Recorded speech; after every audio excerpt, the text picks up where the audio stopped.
Charles Drew was born on June 3, 1904 in Washington, D.C., the son of Richard and Nora Drew, and eldest of 5 children.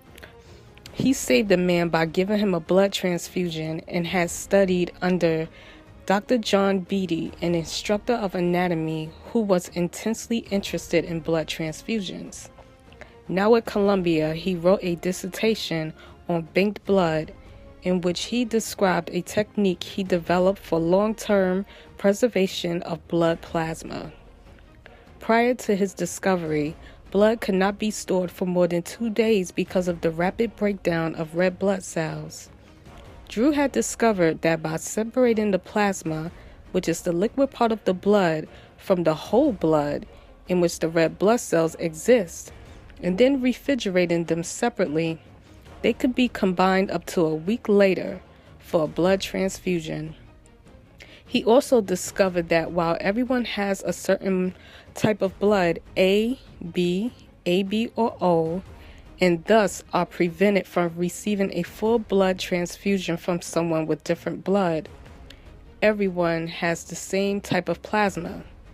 Thus, in certain cases where a whole blood transfusion is not necessary, it was sufficient to give a plasma transfusion, which could be administered to anyone regardless of their blood type.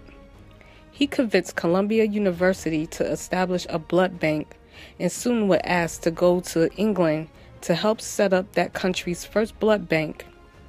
Drew became the first Black to receive a Doctor of Medical Science degree from Columbia.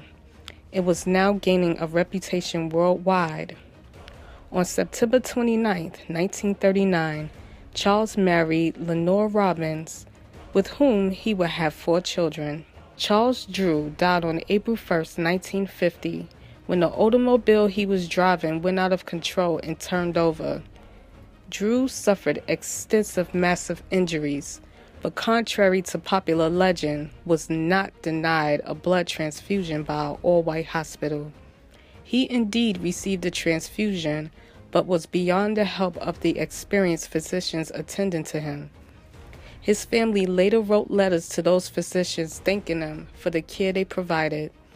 Over the years, Drew has been considered one of the most honored and respected figures in the medical field, and his development of the blood plasma bank has given a second chance of lives to millions.